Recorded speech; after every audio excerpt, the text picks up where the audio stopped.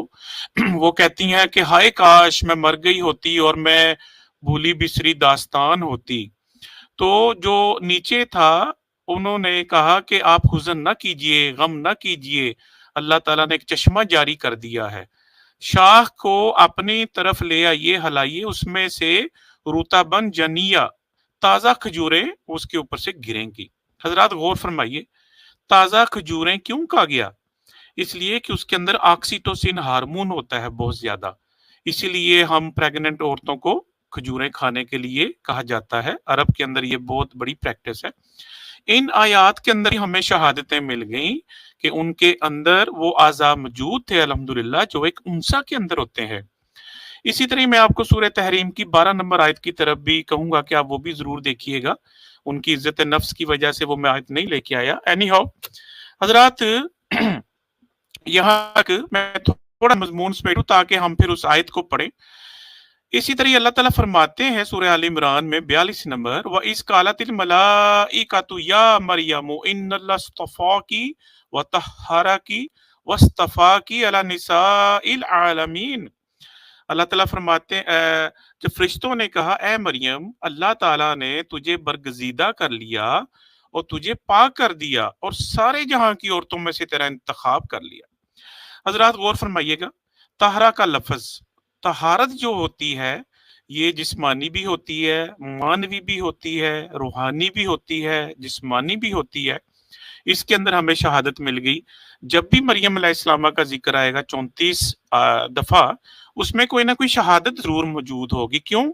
اللہ تعالیٰ کو اچھی طرح پتا تھا کہ ایک ایسا کلٹ آئے گا، مرزا طاہر صاحب اس کے اندر بڑی سائنٹیفک گفتگو کریں گے، مگر ایک ٹانکا بھی لگا دیں گے، اور وہ ٹانکا انتہائی جو ہے وہ زہریلا قسم کا ہوگا، اور وہ حضرت مریم علیہ السلام کے اوپر ایک قسم کی تہمت ہوگی۔ اللہ تعالیٰ نے قرآن پاک میں شہادتیں جمع کر دیں۔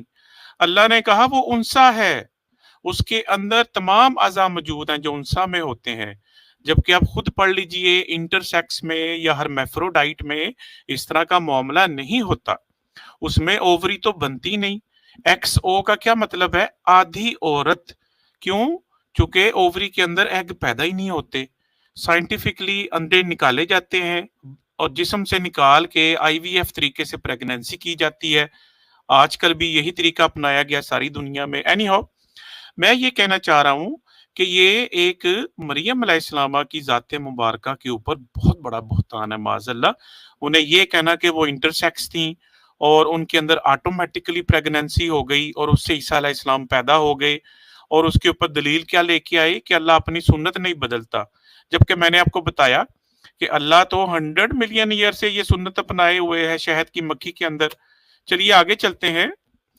آل عمران سے نہ کچھ مزید آیات لے کے آیا، اس میں نیچے والی آیت دیکھیے گا، ذالک من انباء الغیب نوحیہ الیک وما کنت لدیہم اذ یلقون اقلامہم ایہم یکفل مریم وما کنت لدیہم اذ یختصمون۔ یہ میں آیات کیوں لے کے آیا؟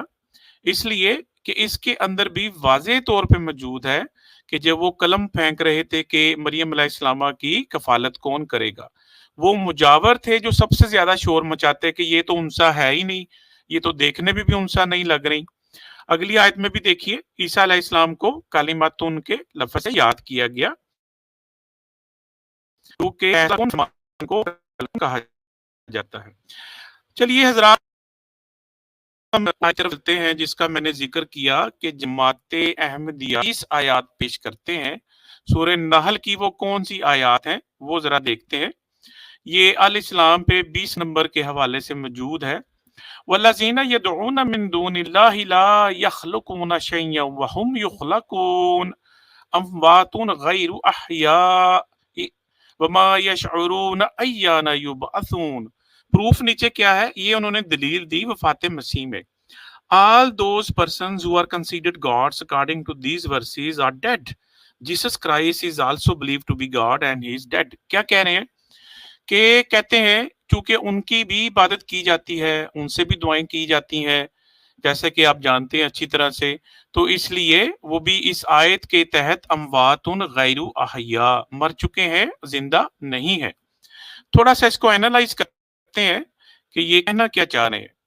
یہ دیکھیے آیات، افمن یخلق کمن لا یخلق افلا تذکرون وان تعدوا نعمت اللہ لا تحصوها ان اللہ لغفور رحیم واللہ یعلم ما تسرون وما تعلنون والذین یدعون من دون اللہ لا یخلقون شیئا وهم یخلقون اموات غیر احیاء وما یشعرون ایان یبعثون الہکم الہ واحد فالذین لا یؤمنون بالآخرۃ قلوبہم منکرۃ وہم مستکبرون۔ حضرات غور فرمائیے گا، میں نے اس میں اللہ تعالیٰ فرماتے ہیں کیا وہ افمن یخلقو کمن لا یخلقو، کیا وہ برابر ہو سکتے ہیں کہ جو پیدا کرتا ہے اور جو کچھ بھی نہیں پیدا کرتا؟ افلا تذکرون، کیا تم نصیحت حاصل نہیں کرتے؟ اگر تم اللہ کی نعمتوں کو گنو گے تو تم اس کا شمار نہیں کر سکتے۔ اللہ تعالیٰ غفور ہے، رحیم ہے، اور وہ جانتا ہے جو تم ظاہر کرتے ہو اور جو تم چھپاتے ہو۔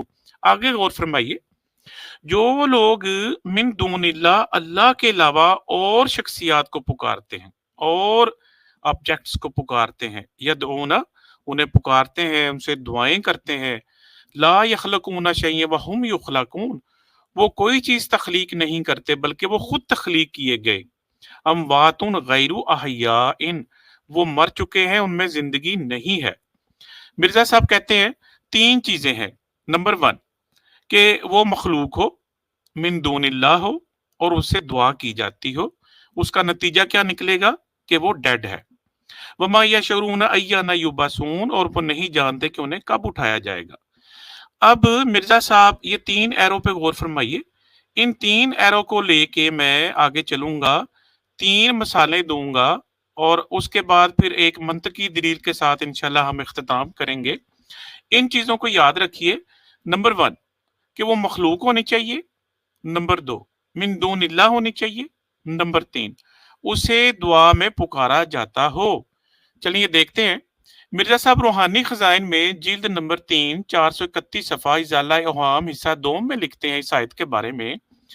20ویں آیت یہ ہے والذین یدعون من دون اللہ لا یخلقون شیئا وہم یخلقون اموات غیر احیاء وما یشعرون ایان یبعثون.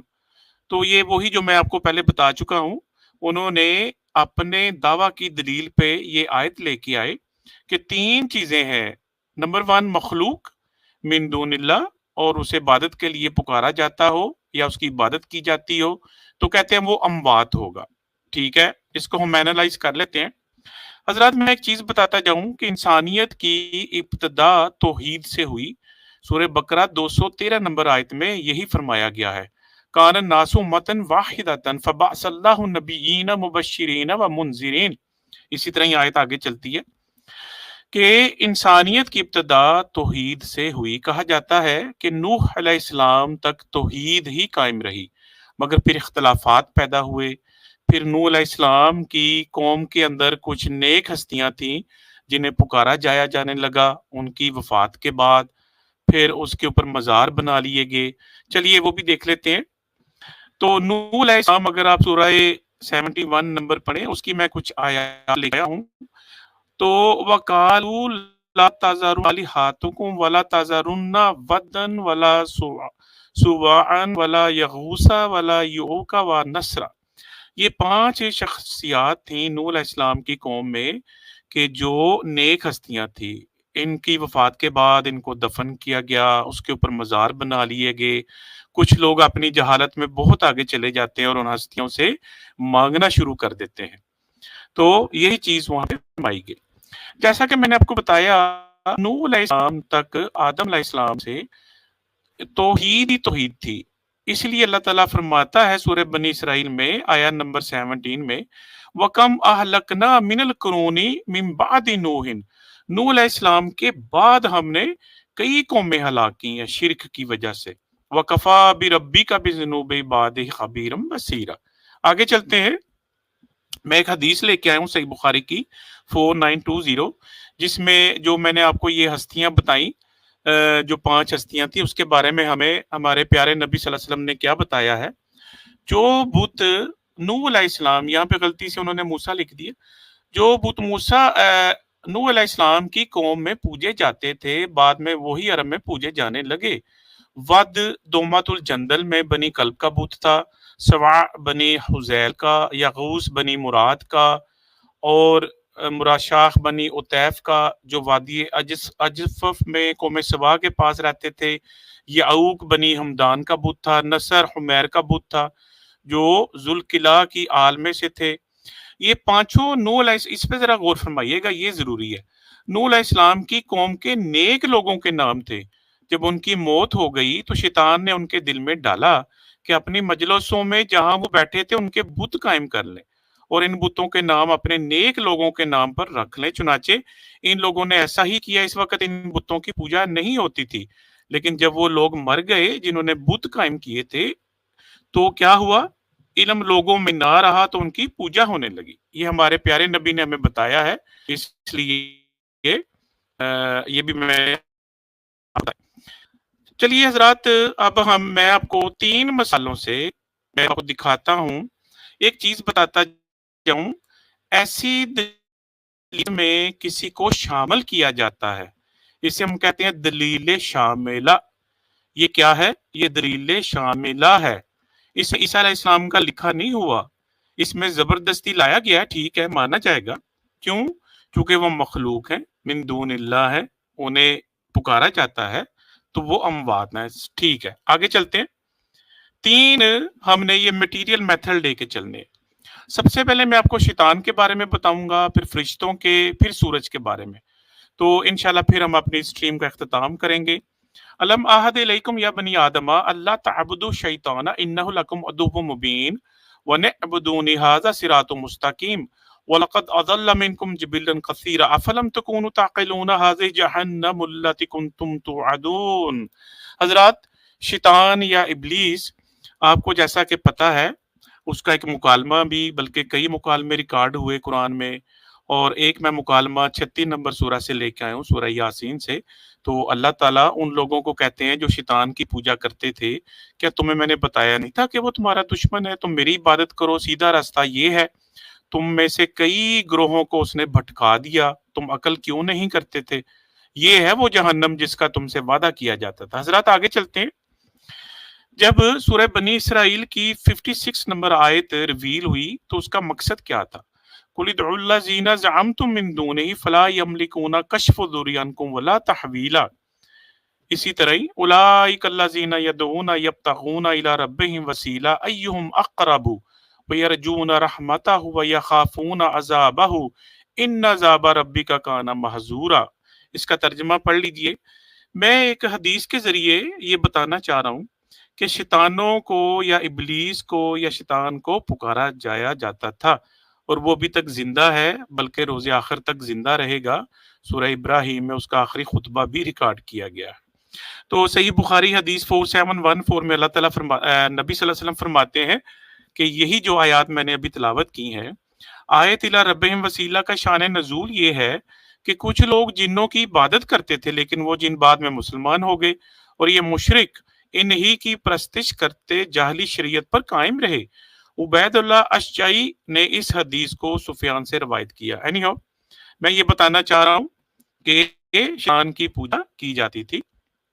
چلیے سورہ نمبر 15 میں کچھ دیکھتے ہیں۔ اللہ کا مکالمہ ہوتا ہے۔ اللہ تعالیٰ کہتے ہیں میں نے انسان کو کھڑکتی ہوئی مٹی سے پیدا کیا، سلسال کہا جاتا ہے، اور جنوں کو میں نے آگ کی لو سے پیدا کیا، نار سموم سے۔ پھر اللہ تعالیٰ آگے کہتے ہیں کہ جو فرشتے تھے ان کو میں نے بتایا کہ میں انسان کی تخلیق کر رہا ہوں کھڑکتی ہوئی مٹی سے، تو جب میں اس کی تسویہ کر لوں اور اس میں روح پھونک دوں تو اسے تم سجدہ کرنا۔ انکار کس نے کیا؟ فَسَجَدَ مَلَائِکَۃُ كُلُّهُمْ مَجْمَعُونَ إِلَّا إِبْلِيسَ أَبَىٰ أَن يَكُونَ مَعَ السَّاجِدِينَ۔ اب اس جگہ پہ وہ اللہ تعالیٰ سے پرمیشن لیتا ہے کہ مجھے روز آخر تک زندہ رکھا جائے تاکہ میں ان کو بھٹکاؤں۔ تو اس کا مطلب ہے کہ شیطان جو ہے وہ من دون اللہ بھی ہے، اس کی عبادت بھی کی جاتی ہے اور کی جاتی تھی، علم جانتے ہیں۔ اور یہ میں اس لیے آپ کے سامنے آیات لے کے آیا۔ تو اللہ تعالیٰ کہتے ہیں وَإِنَّ عَلَيْكَ لَعْنَتَ إِلَىٰ يَوْمِ الدِّينِ۔ تو اس نے کہا ربی فَأَنظَرْنِی إِلَىٰ یوم یُبْعَثُونَ۔ یہ اس کی زندگی کو ایکسٹینڈ کر دیا گیا، اللہ نے اس کی زندگی کو ایکسٹینڈ کر دیا۔ تو یہاں سے آپ نے دیکھا کہ ابلیس جو ہے وہ زندہ ہے، اس کی عبادت بھی کی جاتی ہے، کی جاتی تھی، اللہ کی مخلوق ہے، من دون اللہ ہے۔ مگر مرزا صاحب کی جو انہوں نے دلیل دی اس کا پہلا حصہ اموات تو نہیں ہے، وہ تو زندہ ہے۔ میں نے کہا تھا یہ دلیل شاملہ ہے، بلکہ اس کا تو یہ خطبہ بھی ریکارڈ کیا گیا سورہ ابراہیم میں آیا نمبر 22 میں۔ جب اور کام کا فیصلہ کر دیا جائے گا، شیطان تو کہے گا کہ اللہ نے تو تمہیں سچا وعدہ دیا تھا اور میں نے تم سے جو وعدہ یا وعدے کیے تھے ان کے خلاف کیا، میرا تو تم پر کوئی دباؤ تھا نہیں، ہاں میں نے تمہیں پکارا اور تم نے میری مان لی، بس تم مجھے الزام نہ لگاؤ بلکہ خود اپنے آپ کو ملامت کرو، نہ میں تمہارا فریاد رس اور نہ تم میری فریاد کو پہنچنے والے، میں تو سرے سے مانتا ہی نہیں کہ تم مجھے اس سے پہلے اللہ کا شریک مانتے رہے، یقیناً ظالموں کے لیے دردناک عذاب ہے۔ تو حضرات دیکھا، یہ دیکھیے آیات دوبارہ اس علم کو اپلائی کیجئے۔ شیطان اللہ کی مخلوق، اسے پکارا جاتا ہے ایلومناتی، اور میں نے آیات بھی آپ کو دکھائیں، میں نے آپ کو احادیث بھی دکھائیں، من دون اللہ بھی ہے مگر وہ تو زندہ ہے، تو وہ دلیل شاملہ میں تو شامل ہی نہیں ہوتا، تو اس کو میں نے ایکسکلوڈ کر دیا۔ چلیے حضرات آگے دیکھتے ہیں دوسرا ہم کسے ایکسکلوڈ کرتے ہیں۔ دوسرا ہم کرنے لگے ہیں جی فرشتوں کو۔ وَإِذْ قُلْنَا لِلْمَلَائِكَةِ اسْجُدُوا لِآدَمَ فَسَجَدُوا إِلَّا إِبْلِيسَ كَانَ مِنَ الْجِنِّ فَفَسَقَ عَنْ أَمْرِ رَبِّهِ أَفَتَتَّخِذُونَهُ وَذُرِّيَّتَهُ أَوْلِيَاءَ مِن دُونِي وَهُمْ لَكُمْ عَدُوٌّ بِئْسَ لِلظَّالِمِينَ بَدَلًا۔ حضرات آپ نے آسک امام وغیرہ دیکھا ہوگا جس میں وہ کہتے ہیں کہ جی شیطان یا ابلیس جو ہے وہ انسان تھا، حالانکہ آپ یہ آیت یاد رکھیے، سورہ نمبر 18 ورس نمبر 50 واضح طور پہ آتا ہے کہ وہ کانا من الجن ففسق عن امر ربہ، تو وہ تو جنوں میں سے تھا نہ کہ انسان تھا۔ یہ آیت میں نے اس لیے شامل کی تاکہ ہم ضمنی طور کر لیں کہ انسان نہیں بلکہ جن تھا۔ تو یہ آسکین امام تھا، وہ جو امام صاحب ہے وہ یہ آگے علم کنوے کا۔ حضرات ابھی تک میں نے آپ کو بتایا کہ دلیل شاملہ میں سے میں نے شیطان کو نکال دیا، وہ تو اس میں شامل نہیں ہوتا۔ اسی طرح ہی فرشتوں کے بارے میں ایک آیت لایا ہوں، زخرف آیت نمبر 19، اور انہوں نے فرشتوں کو جو رحمان کے عبادت گزار ہے عورتیں قرار دے دیا۔ کیا ان کی پیدائش کے موقع پر یہ موجود تھے؟ ان کی یہ گواہی لکھ لی جائے گی اور ان سے اس چیز کی باز پرس کی جائے گی۔ اسی طرح اور بھی کچھ آیات کھاتا ہوں تو ہم جس سے پتہ چلتا ہے سورہ صافات کی 37 نمبر آیت ہے، فَاسْتَفْتِهِمْ أَلِرَبِّكَ بَنَاتُ وَلَهُمْ بَنُونَ أَمْ خَلَقْنَا الْمَلَائِكَةَ إِنَاثًا وَهُمْ شَاهِدُونَ أَلَا إِنَّهُمْ مِنْ إِفْكِهِمْ لَيَقُولُونَ وَلَدَ اللَّهُ وَإِنَّهُ لَكَاذِبُونَ أَصْطَفَى الْبَنَاتِ عَلَى الْبَنِينَ۔ واضح طور پہ اللہ نے فرما دیا کہ یہ ملائکہ کو اللہ کی بیٹیاں کہتے ہیں اور فیمیل کا نام رکھتے ہیں، انسا کا نام ان کا رکھتے ہیں۔ حضرات آگے چلتے ہیں، یہ دیکھیے یہ میں جو ہے سورہ 17 میں سے لایا ہوں، افرأیتم لات والعزی منات ثالثۃ الاخری، یہ تین فرشتوں کے بت بنائے ہوئے تھے جس کی وہ عبادت کرتے تھے۔ تو یہ میں اس لیے آیات لے کے آیا۔ پھر دیکھیے وہی آیات، تین چیزیں میرا صاحب نے کہا کہ وہ مخلوق ہوں گے، من دون اللہ ہوں گے، اور ان کی عبادت یا ان سے دعائیں کی جاتی ہوں گی۔ فرشتے بھی نکل گئے، شیطان ابلیس بھی نکل گیا اس میں سے۔ آگے چلتے ہیں، یہ میں ایک حدیث لے کے آیا ہوں، آپ اکثر ان کی سٹریم پہ سنیں گے، یہ زبعرہ کی حدیث ہے۔ اس میں آتا ہے کہ بنو ملیح جو تھے وہ ملائکہ کی پوجا کرتے تھے۔ اس کو میں نے براؤن ریکٹینگولر کے اندر رکھ لیا ہے، یہ بھی ایک علمی نقطہ ہے اس لیے میں اسے لے آیا۔ حضرت تھوڑا چونکہ ہم اپنے سٹریم کے طرف جا رہے ہیں تو میں امید کرتا ہوں کہ وہ کلپ بھی سن لیجیے گا انشاءاللہ۔ حضرات ابھی تک میں نے آپ کو بتایا کہ شیطان اور ملائکہ ان کی پوجا بھی کی جاتی ہے، من دون اللہ بھی ہیں، اللہ کی مخلوق بھی ہیں، مگر وہ امواتن تو نہیں ہے، غیر احیاء تو نہیں ہے، وہ تو زندہ ہے۔ یہ دلیل شاملہ ہے۔ آگے چلتے ہیں، سورج کے بارے میں یاد رکھیے، جدید سائنس ہمیں بتاتی ہے کہ سورج بھی اللہ کی مخلوق ہے، یہ بھی پیدا، جو ستارے ہیں وہ بھی پیدا ہوتے ہیں وائٹ ہولز میں، ان کی بھی ایک عمر ہوتی ہے، حیات ہوتی ہے۔ ہمارے سورج کی 9 بلین ایئرز ایج ہے اور 4.5 اس کی عمر ہو چکی ہے، اس کے بعد اس کی بھی ڈیتھ ہو جائے گی اور ایک نیوٹرن سٹار بن جائے گا، یا جسے ہم بلیک ہول بھی کہتے ہیں۔ اگر بہت بڑا ستارہ ہو سپر نووا تو اس سے پھر بلیک ہول بن جاتا ہے۔ حضرات سورج بھی اللہ کی مخلوق ہے، اس کی بھی پوجا کی جاتی ہے اور اس سے بھی دعائیں کی جاتی ہیں، من دون اللہ بھی ہے۔ یہ میں آیا ہوں آپ کے سامنے 41 سورہ 37 میں سے، اور دن رات اور سورج چاند بھی اسی کی نشانیوں میں سے ہیں، تم سورج کو سجدہ نہ کرو نہ چاند کو، بلکہ سجدہ اس اللہ کے لیے کرو جس نے سب کو پیدا کیا، اگر تمہیں اسی کی عبادت کرنی ہے تو۔ اسی میں ایک آیت نمبر سے بھی 23 نمبر کہ جو حدود نے حضرت سلیمان علیہ السلام کو آ کے بتاتا ہے، انی وجدت امرأۃ تملکہم اوتیت من کل شیء ولہا عرش عظیم، میں نے دیکھا کہ ان کی بادشاہت ایک عورت کر رہی ہے جسے ہر قسم کی چیز سے کچھ نہ کچھ دیا گیا ہے اور اس کا تخت بھی بڑی عظمت والا ہے۔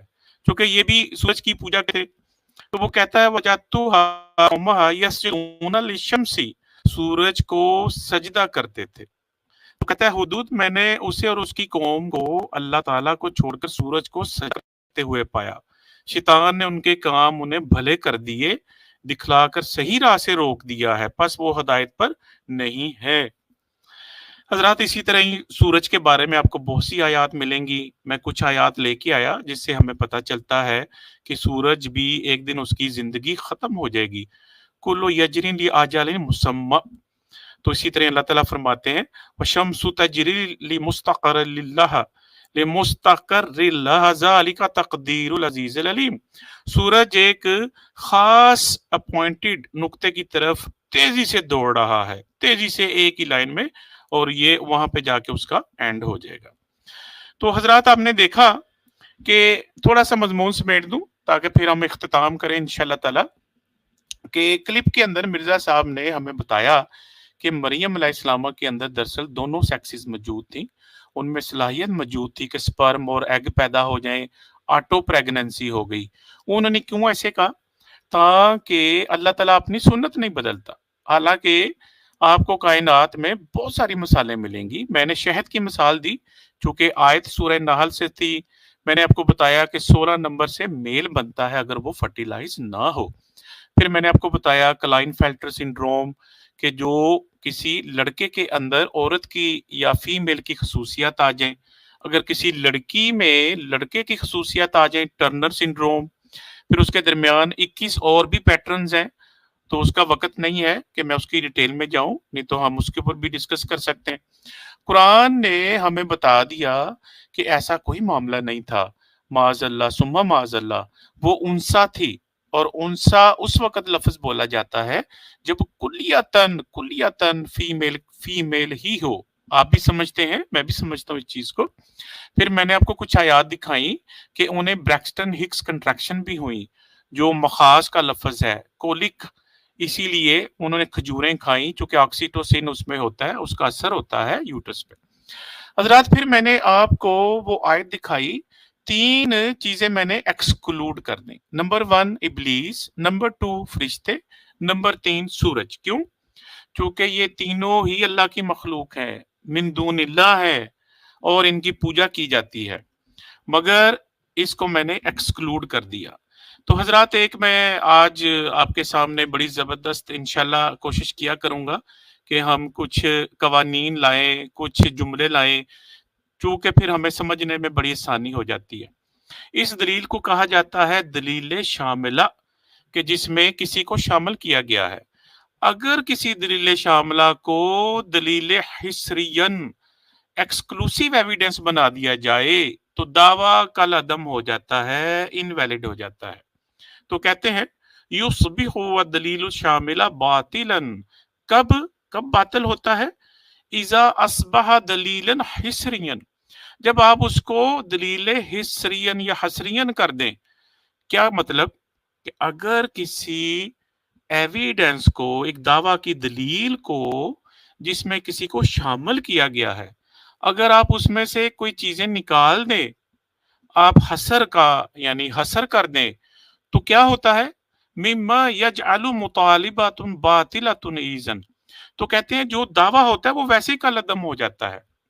تو حضرات آج ہم نے دیکھ لیا کہ 30 آیات میں سے یہ جو آیت ہے جس میں عیسیٰ علیہ السلام کو لایا گیا دلیل شاملہ کر کے، مگر ہم نے 3 ہستیوں سے دیکھا کہ ابلیس، فرشتے اور سورج جو اللہ کی مخلوق ہیں، ان کی عبادت کی جاتی ہے، اور وہ من دون اللہ ہے، مگر وہ مرے تو نہیں، وہ تو حیات ہیں، بلکہ شیطان کا تو خطبہ ریکارڈ کیا گیا ہے سورہ ابراہیم میں۔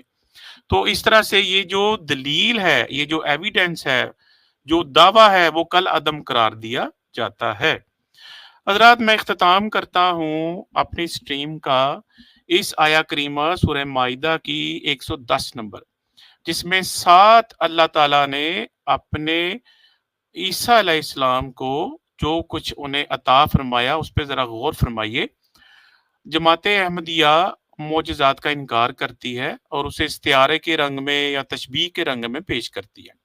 اللہ تعالیٰ واضح طور پہ فرماتے ہیں کہ ان کی روح القدس کے ذریعے تائید کی گئی. وہ پنگوڑے کے اندر کلام کرتے تھے، مہدہ و کہلا. جب ادھیڑ عمر کو پہنچیں گے اس وقت بھی کلام کریں گے. پھر انہیں کتاب اور حکمت بھی دی گئی، یعنی تورات اور انجیل. پھر وہ پرندے مٹی سے بناتے تھے، گارے سے اس پہ پھونک مارتے تھے تو وہ پرندہ بن جاتا تھا. کیوں؟ بِإِذْنِی. یہ اللہ تعالیٰ اپنی طرف اس کو ایسوسیٹ کر رہے ہیں میرے اذن سے. عیسیٰ علیہ السلام خود نہیں ایسا کر سکتے تھے، اللہ کے اذن سے. اور آپ جو پیدائشی طور پہ اندھے ہوتے تھے یا لیپروٹک ہوتے تھے جو، ان کو بھی صحت یاب کر دیتے تھے. کیوں؟ بِإِذْنِی. اس پہ غور فرمائیے. بِإِذْنِی بِإِذْنِی وَإِذْ تُخْرِجُ الْمَوْتَى بِإِذْنِی. تو اللہ تعالیٰ بار بار فرما رہے ہیں کہ میرے اذن سے. تو اس لیے معجزات کا انکار کرنا ایکچولی اس بات کا انکار ہے کہ اللہ کے اندر یہ صلاحیت معاذاللہ موجود نہیں ہے. یہ اللہ کے حکم سے ہوتا تھا جو بھی ہوتا تھا. تو اس کو استعارے کے رنگ میں پیش کرنا، تشبیہ کے رنگ میں پیش کرنا، چھ معنی دارت. حضرات میں سٹریم کا انشاءاللہ تعالی اختتام کرتا ہوں. ہمارے کچھ دوستوں نے ابھی ہمیں جوائن کیا ہے. تھوڑا سا میں بس مضمون سمیٹ کے تو شمس الدین بھائی کی طرف جاؤں گا اور ہم کوشش کریں گے کہ ہم وہ کلپ پلے کر لیں انشاءاللہ تعالی. تو حضرات آج کی سٹریم میں ہم نے سورہ نحل کی آیت دیکھی جو کہ دلیل شاملہ کے طور پہ لائی گئی. اس میں عیسیٰ علیہ السلام کو داخل کیا گیا. ہم نے اسے دلیل حصرین بنا دیا، انکلوسیو ایویڈنس کو ایکسکلوسیو ایویڈنس بنا دیا. تو وہ جو ان کا دعویٰ تھا وہ کالعدم قرار دیا. انشاءاللہ آپ کی خدمت میں اگلے ہفتے ہم دوبارہ انشاءاللہ پروگرام لے کے آئیں گے. جزاک اللہ خیر. الحمدللہ رب العالمین. تو اس لیے دوسرے سوال کے جواب میں پہلے دیتا ہوں کہ یہ بات بالکل غلط ہے. یہ مدافعانہ پالیسی ہے. لوگوں سے ڈرتے ہیں لوگ کہ سائنسدان اور دنیا کے دوسرے لوگ جو ان باتوں کو مانتے نہیں، وہ کہیں قرآن نے غلط بات لکھ دی ہے، تو اپنی طرف سے قرآن کے دفاع میں قرآن کا اعتماد ہی اٹھا دیتے ہیں، جو بالکل غلط اور ناجائز بات ہے. واقعہ یہ ہے کہ انسانی زندگی سے پہلے بھی تمام حیوانی زندگی میں ایسے جانوروں کی قسمیں ہیں جن میں، اور پودوں کی بھی ایسی قسمیں ہیں جن میں مرد اور عورت یعنی میل اور فیمیل، نر اور مادہ ایک ہی وجود کے اندر ملتے ہیں، اور اس کے نتیجے میں انٹرنل فرٹیلائزیشن بھی ہو جاتی ہے، باوجود اس کے کہ بالعموم خدا تعالیٰ نے ایسا نظام کیا ہے کہ ان دونوں باتوں کے اکٹھا ہونے کے باوجود دوسروں کے سپرم یا ان کے پولن سے وہ ایک دوسرا پھول یا جانور حمل ٹھہرا لے، لیکن اندرونی طور پر ہونا ممکن ہے اور قطعی طور پر سائنس کے لحاظ سے ثابت ہے. انسانی زندگی میں بھی ایسے شواہد حکماء کو، تمام سائنسدانوں کو مسلم ہیں، بلکہ عامت الناس بھی اس سے واقف ہیں کہ سیکس کی تبدیلی کی خبریں چھپتی رہتی ہیں. یعنی ایک مرد کو عورت بنا دیا ڈاکٹروں نے آپریشن کر کے، یا عورت کو مرد بنا دیا. سوال یہ پیدا ہوتا ہے کہ کیا ان میں طاقت ہے کہ مرد کو عورت بنائیں اور عورت کو مرد بنائیں؟ عامت الناس نہیں سمجھتے اس بات کو. بات یہ ہے کہ وہ صرف اسی میں وہ تبدیلی ظاہر کر سکتے ہیں جس کو خدا تعالیٰ نے دونوں صفات سے بیک وقت متمتع فرمایا ہو. ایسا انسان جس میں مردانہ اعضاء بھی ہوں اور زنانہ اعضاء بھی ہوں، وہ جب تک ان دونوں اعضاء کے ساتھ بڑا ہوتا ہے دونوں میں سے ایک بھی پوری طرح نشو و نما نہیں پا سکتا.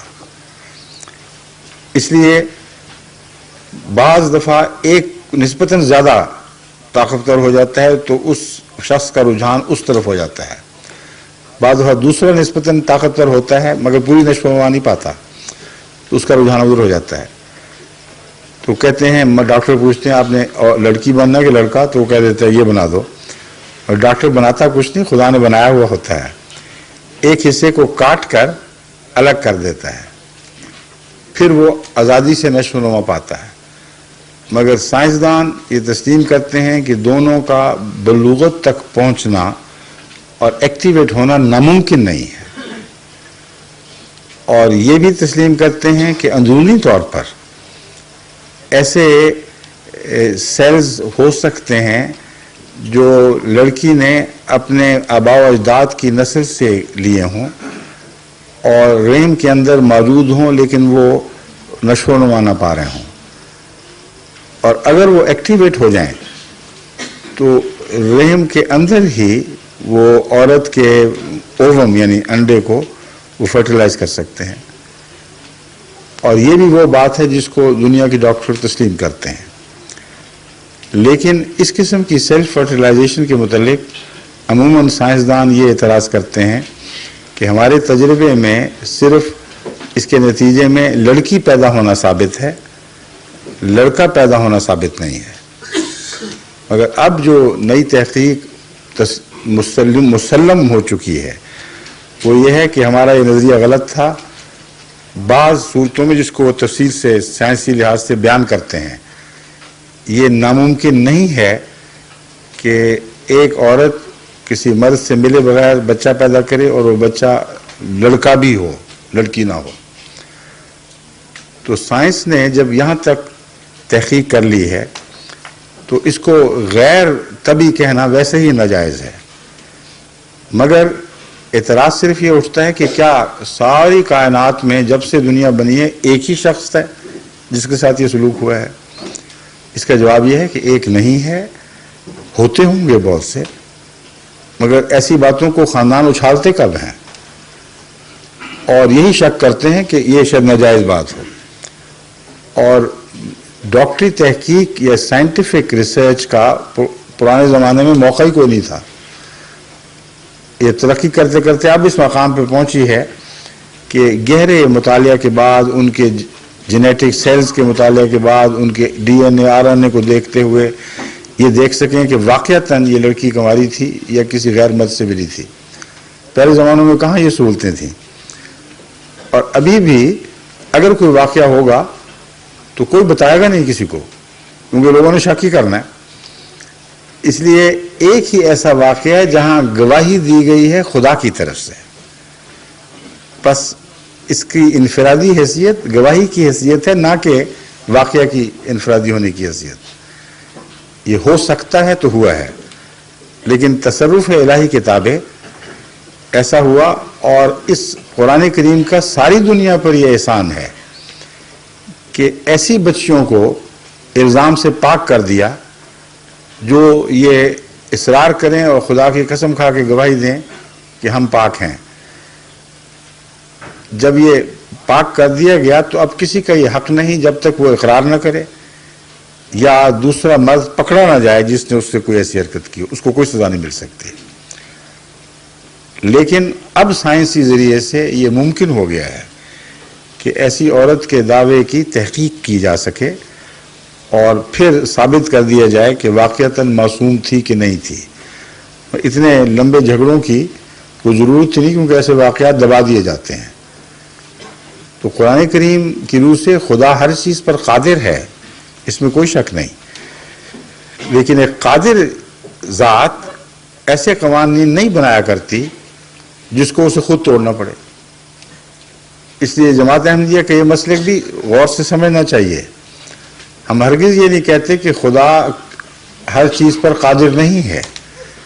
ہم یہ کہتے ہیں قادر بھی ہے اور حکیم بھی ہے. انسانی قوانین اس لیے ٹوٹتے ہیں کہ انسان مستقبل میں اپنے ذہن کو پہنچا نہیں سکتے کہ شاید یہ ضرورت پڑ جائے، شاید وہ ضرورت پڑ جائے. اس لیے بار بار قانون بنتے اور ٹوٹتے ہیں. قانون قدرت کا کمال ہے، اور یہ خدا کی ہستی پر سب سے بڑی گواہی ہے کہ 20 ارب یا کچھ کم سال سے یہ قوانین جاری ہیں اور ان کو توڑنے کی ضرورت نہیں پڑی. تمام قوانین مکمل طور پر ایک دوسرے کے ساتھ ہم آہنگی کے ساتھ جاری ہیں. تو خدا کو کیا ضرورت ہے ایسے قوانین بنانے کی جن کے مطابق بعد میں وہ کہے ہو یہ تو توڑنے کی ضرورت پڑے گی. اس لیے قوانین کے اندر گنجائش رکھی ہوئی ہے اللہ تعالیٰ نے. اس لیے غیر طبی باتیں وہ نہیں کیا کرتا، اس کی شان کے خلاف ہے. ہاں انسان بعض دفعہ اس کے افعال کو سمجھ نہیں سکتا، اور جو چیزیں آج غیر طبی دکھائی دیتی ہیں کل کو ان کا طبی ہونا ثابت ہو جاتا ہے. تو ہمارے ساتھ عبید اللہ بھائی نے ابھی جوائن کیا ہے. ماشاءاللہ عبید اللہ بھائی السلام علیکم. آپ کی صحت یابی کے لیے جو ہے وہ تشویش ہے. آپ کا کیا حال ہے عبید اللہ بھائی؟ جی آپ کچھ فرمانا چاہیں گے آج کی اسٹریم کے بارے میں؟ جی الحمدللہ. پہلی بات تو یہ ہے کہ میں بھائیوں کو بتا دوں پہلے سے الحمدللہ طبیعت بہتر ہے، لیکن ابھی تک بیڈ ریسٹ پہ ہوں. کسی قسم کی ورکنگ نہیں کر پا رہا، روکا ہوا ڈاکٹروں نے مکمل طور پہ بیڈ ریسٹ کر رہا ہوں. تو انشاءاللہ جیسے ہی اللہ تعالیٰ نے مکمل صحت دی تو کام بھی کروں گا. میں یہ گزارش کرنا چاہتا ہوں، میں نے آج کی جو آپ کی اسٹریم سنی ہے، حقیقت میں یہ بات مرزا طاہر نے جو لی ہے نا، وہ مرزا غلام احمد قادیانی سے لی ہے. کیونکہ مرزا غلام احمد قادیانی چشمہ معرفت روحانی خزائن جلد 23 میں واضح طور پہ لکھتا ہے، صفحہ نمبر 225 کے آخر پر اور 226 میں، کہ پھر مضمون پڑھنے والے نے ایک یہ اعتراض پیش کیا کہ مریم کیوں کر روح القدس سے حاملہ ہو گئی اور کیوں کر صرف مریم سے یسوع پیدا ہو گیا.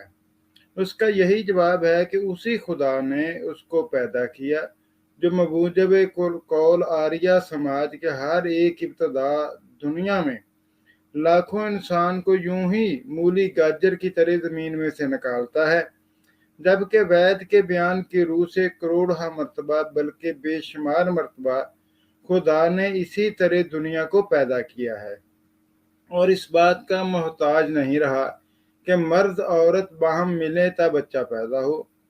تو پھر اس طرح اگر یسوع بھی پیدا ہو گیا تو اس میں حرج کیا ہے؟ اس اعتراض کی جڑ تو صرف اسی قدر ہے کہ بغیر مرد اور عورت کے ملنے کے کیوں کر انسان پیدا ہو گیا. مگر جو شخص اپنا یہ عقیدہ رکھتا ہے کہ اس سے پہلے کروڑہ بلکہ بے شمار مرتبہ ایسا اتفاق ہو چکا ہے کہ اسی دنیا میں یہی انسان جو اب موجود ہے بغیر مرد اور عورت کے ملنے کے پیدا ہوتے رہے، وہ کس منہ سے کہہ سکتا ہے اور اس کا کیوں کر یہ حق ہو سکتا ہے کہ وہ کچھ اعتراض کرے کہ یسوع کی پیدائش خلاف قانون قدرت ہے؟ پھر آگے لکھتا ہے کہ بڑے بڑے محقق طبیبوں نے جو ہم سے پہلے گزر چکے ہیں اس قسم کی پیدائش کی مثالیں لکھی ہیں اور نظیریں دی ہیں، اور ان کی تحقیق کی روح سے بعض اس قسم کی بھی عورتیں ہوتی ہیں کہ قوت رجولیت اور انسیت دونوں ان میں جمع ہوتی ہے، اور کسی تحریک سے جب ان کی منی جوش مارے تو حمل ہو سکتا ہے، یعنی کہ عورت کی اپنی ہی منی سے جوش مارنے سے حمل ہو سکتا ہے. اور یہ مرزا قادیانی کا نظریہ ہے. خیر میں نے مختلف طبیبوں کی کتب میں میری نظر سے ایسی کوئی بات نہیں گزری، ممکن ہو کسی کا طبیب نے ایسی بات لکھی ہو، لیکن یہ نظریہ جو لیا ہے مرزا طاہر صاحب نے مرزا غلام احمد قادیانی سے ہی لیا ہے. اس کا اپنا یہ نظریہ ہے کہ عورت اپنی ہی منی سے حاملہ ہو سکتی ہے، اور یہی نظریہ مریم علیہ السلام کے بارے میں اس نے پیش کیا مرزا غلام احمد قادیانی نے.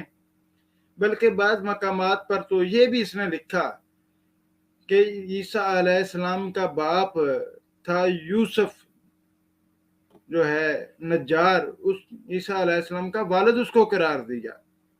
ایک طرف عیسیٰ علیہ السلام کے بغیر باپ کی پیدائش کا قائل بھی تھا اور دوسری طرف یوسف نجار کو عیسیٰ علیہ السلام کا باپ بھی قرار دیتا تھا، اور یہ الفاظ لکھے کہ میں عیسیٰ علیہ السلام تو درکنار بلکہ ان کے حقیقی بہن بھائیوں کا بھی جو ہے احترام کرتا ہوں، یعنی کہ عیسیٰ علیہ السلام کے حقیقی بہن بھائیوں کا جو ہے یہ معترف ہے، اور عیسیٰ علیہ السلام کی بغیر باپ کے پیدائش کا بھی یہ اقراری ہے.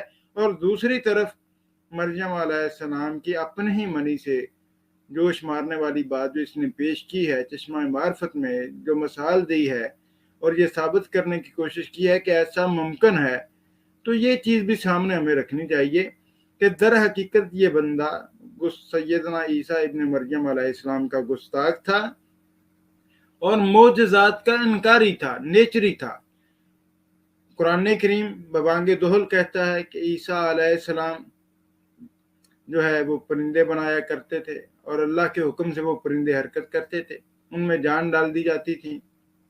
اسی طرح مردہ کو عیسیٰ علیہ السلام کہتے تھے کم بِإِذْنِ اللہ، اللہ کے حکم سے اٹھ جاتا، وہ کھڑا ہو جاتا تھا۔ لیکن مرزا غلام احمد قادیانی عیسیٰ علیہ السلام کے پرندے بنانوں کا بھی انکاری ہے، اسی طرح عیسیٰ علیہ السلام کے کم بِإِذْنِ اللہ کہہ کر کے مردوں کو زندہ اٹھائے جانے کا بھی انکاری ہے، جبکہ دوسری طرف اپنے بارے میں یہ کہتا ہے، غالباً تحفہ گولڈویہ کا حوالہ ہے یا تریاق القلوب کا، مجھے یاد نہیں ہے پوری طرح، تو اس میں اس نے ایک تو لکھا کہ اپنے بیٹے کے بارے میں کہ چوتھا مہینہ، سفر کے مہینے کو چوتھا مہینہ قرار دیا اس نے، کہتا ہے چوتھا مہینہ سفر کا اور چوتھا ہی دن چار شنبہ، حالانکہ یہ پانچواں دن بنتا ہے، چار شنبہ جو ہے چوتھا نہیں بنتا، کہتا ہے اس جو میرا بیٹا ہے اس نے اپنے ماں کے پیٹ میں 2 مرتبہ باتیں کی۔ بھائی اگر تمہارا بیٹا ماں کے پیٹ میں 2 مرتبہ باتیں کر سکتا ہے اور بقول اس کے تمہارے تم نے وہ خود سنی ہیں، تو کیا سیدنا عیسیٰ علیہ السلام کے ہاتھ سے اللہ تعالیٰ معجزہ نہیں دکھا سکتا اپنے حکم سے؟ پھر ہمارا تو یہ سوال بھی ہے ان سے کہ انہوں نے وہ مرزا قادیانی نے یہ آواز کہاں سے سن لی اپنے بیٹے کی ماں کے پیٹ سے؟ وہ کون سا ذریعہ تھا، کون سا راستہ جس سے آواز آئی تھی؟ یہ اتنے بدبخت ہیں کہ سیدنا عیسیٰ علیہ السلام کے معجزات کے انکاری ہیں، نیچری ہیں، دوسری طرف جو ہے جناب اپنے من گھڑت اور جھوٹے معجزے، اور پھر اس نے واضح طور پہ یہ بات لکھی ہے کہ عیسیٰ علیہ یہ جو اپنے بیٹے کے بارے میں یہ کہتے ہیں نا جناب مردے زندہ نہیں ہوتے جسمانی طور پر، اور یہ جسمانی اپنے بارے میں کہتا ہے کہ میرا بیٹا بیمار تھا، اس کو عورتوں نے کہا کہ وہ مر گیا ہے، تو میں نے تھوڑی سی توجہ کی تو وہ زندہ ہو گیا، اس کا سانس جاری ہو گیا۔ تو کہتا ہے احیائے موتا بھی عیسیٰ علیہ السلام کا کچھ اسی نوعیت کا تھا، یعنی جسمانی طور پر بھی مانتا ہے اور دوسری طرف یہ قادیانی اس کو روحانی طور پر کہتے ہیں۔ اب مرزا قادیانی کی کس بات کو تسلیم کیا جائے گا؟ کبھی کہتا ہے جناب درمیان میں 3 دیواریں حائل تھیں تو اللہ تعالیٰ نے مجھے دکھا دیا کہ وہ عورت جو تھی میرے گھر میں صفائی کر رہی تھی، میلا پڑا تھا، میں نے اسے کہا وہاں پہ میلا اٹھاؤ جا کے۔ یہ اس کے لیے ممکن ہے لیکن دیگر انبیاء کے لیے ممکن نہیں ہے۔ اس بدبخت نے انبیاء کے معجزات کا انکار کیا ہے مرزا غلام احمد قادیانی نے، اور پوری قادیانی ذریت انبیاء کے معجزات کی منکر ہے۔ اور یہ جو آپ نے ماشاءاللہ اتنا اچھا لیکچر دیا سورہ نحل کی آیت کے حوالے سے اور بڑی تفصیل سے بیان کیا، تو یہ جو کنسیپٹ ہے نا جو مرزا طاہر نے پیش کیا ہے وہ اسی مرزا غلام احمد قادیانی سے ہی لیا ہے۔ میں نے صرف یہی عرض کرنی تھی، تو ابھی میری گزارش ہے کہ شمس بھائی جو ہے وہ کلپ دکھائیں جس کا ڈاکٹر صاحب نے وعدہ کیا تھا مرزا طاہر کا۔ جی محترم۔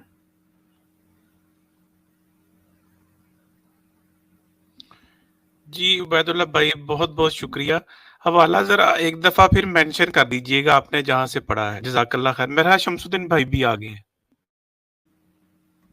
جی حوالہ یہ چشمہ معرفت ہے، روحانی خزائن جلد 23 ہے، صفحہ نمبر 225 کے آخری 2 سطروں سے شروع ہوتا ہے اور 226 صفحہ نمبر تک چلتا ہے، یہ آگے تقریباً آدھے سے زیادہ، اور یہی ٹاپک چل رہا ہے۔ اور چشمہ معرفت میں تو اس نے اور بھی بڑی مثالیں دی ہیں جناب، کہ گلیری کو جناب گوبر میں دبا کے رکھیں تو وہ زندہ ہو جاتی ہے، اس طرح کی مثالیں بہت دی ہیں اس نے۔ یہاں تک کہ یہ بھی لکھا کہ ایک حکیم اجمل کے بارے میں کہ جناب اس کی ایڈی سے پخانہ جاری ہو گیا تھا، جناب قاضیاں کے جو مرد ہیں وہ دودھ دیتے ہیں، اس طرح کی بہت سی باتیں چشمہ معرفت میں لکھی ہوئی ہیں۔ یہ بڑا سائنسدان تھا۔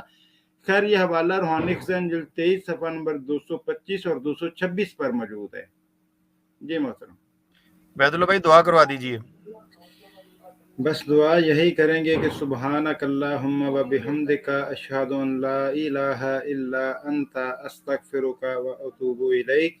یہ کفارہ مجلس کی دعا پڑھ کے انشاءاللہ بات ختم کر دیتے ہیں۔ نبی اکرم صلی اللہ علیہ وآلہ وسلم خود بھی اور اپنے صحابہ کو بھی یہ ترغیب دلاتے کہ جب آپ کسی مجلس کا اختتام کریں تو یہ دعا ضرور پڑھیں، سبحانک اللہم و بحمدک اشہد ان لا الہ الا انت استغفرک و اتوب الیک۔ اور یہ دعا پڑھنے سے مجلس کے دوران جو کوئی لا علمی یا جانے انجانے میں ایسی بات زبان سے ادا ہو گئی ہو جس سے اللہ تعالیٰ ناراض ہونے کا سبب بن سکتا ہے اللہ تعالیٰ کی ناراضگی کا، تو اللہ تعالیٰ اس ساری کمی کوتاہی کو اپنی خاص رحمت سے معاف فرما دے گا۔ اور اسی طرح نبی اکرم صلی اللہ علیہ وآلہ وسلم کے پاس ایک صحابی آئے، فرمانے لگے اللہ کے رسول، میں دعا کرتا ہوں، ایک حصہ درود پڑھتا ہوں اور 3 حصے دعا کرتا ہوں، تو نبی صلی اللہ علیہ وسلم فرمایا درود کو مزید بڑھاؤ۔ دوبارہ عرض کی اللہ کے رسول، میں آدھا حصہ درود پڑھ لوں اور آدھا حصہ دعا کر لوں، فرمایا درود کو مزید بڑھاؤ۔ تو وہ صحابی فرمانے لگے اللہ کے رسول، میں 3 حصے درود پڑھ لوں اور باقی حصہ دعا کر لوں، تو نبی صلی اللہ علیہ وسلم فرمایا کہ درود کو مزید بڑھاؤ۔ تو وہ صحابی کہنے لگے انشاءاللہ میں درود ابراہیمی درود ہی پڑھوں گا نبی صلی اللہ علیہ وسلم پر۔ تو نبی صلی اللہ علیہ وسلم نے فرمایا کہ جب تم صرف درود پڑھو گے تو تیرے درود پڑھنے کی برکت سے ہی اللہ تعالیٰ تیری وہ تمام خواہشیں پوری کر دے گا جو اس کے لیے تو دعا مانگنا چاہتا ہے۔ تو اس لیے ہم آج کی مجلس کا اختتام ایک تو کفارہ مجلس کی دعا اور دوسرا درود ابراہیمی پڑھ کر کے ختم کرتے ہیں انشاءاللہ۔ اللہم صلی علی محمد وعلی آل محمد کما صلیت علی ابراہیم وعلی آل ابراہیم انک حمید مجید۔ اللہم بارک علی محمد وعلی آل محمد کما بارکت علی ابراہیم وعلی آل ابراہیم انک حمید مجید۔ سبحانک اللہم وبحمدک اشہد ان لا الہ الا انت استغفرک واتوب الیک۔ جی شمس بھائی۔